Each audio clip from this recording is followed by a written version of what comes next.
One of the standout things about the science of acting technique is that it addresses the simple concept that no one ever talks about in acting, but which I suspect everybody knows is important.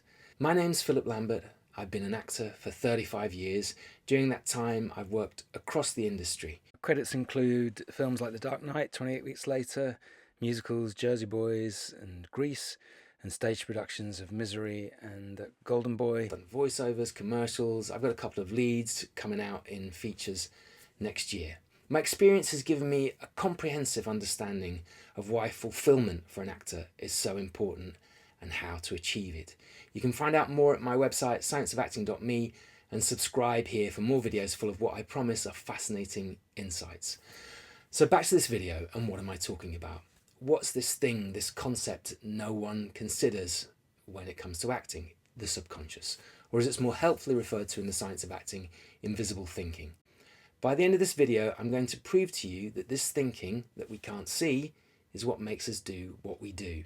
And if that is the case with us, then it has to be the same with the characters we create. But what is it? Well, let's stick with the science of acting term invisible thinking, and this model which will hopefully make it clearer. This is the consciousness. This bit here at the top is called the CVT, or Chamber of Visible Thinking. Any thought in here, you can see it. But any thoughts under this line, you can't see them. They are, yes, you got it, invisible. Let me show you. Think about a room where you live, and if you're at home while you're watching this, think about a different room from the one that you're in now. Before I asked you to think about the room, the pictures and impressions of it were here, just below the line. But when I asked you to think about it, those pictures and impressions moved to here. You couldn't see it, then you could. Some thoughts are more difficult to see, like childhood memories.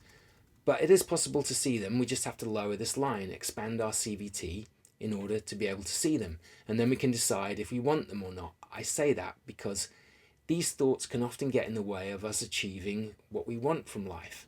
But that's a whole other topic. Also, thankfully, comprehensively covered as part of the science of acting technique.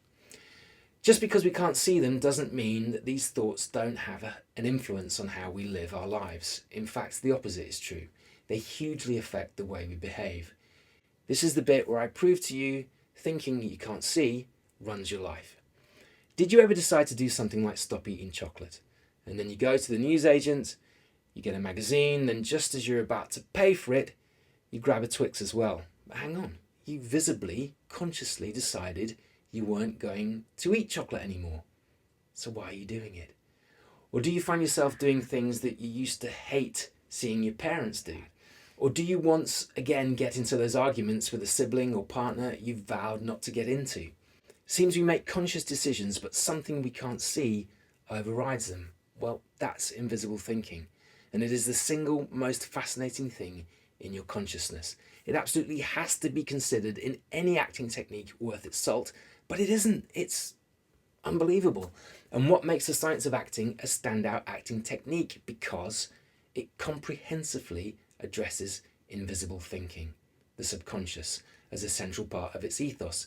If you don't understand the relationship between invisible thinking and visible behaviour, then you can't create characters that live as we do in life.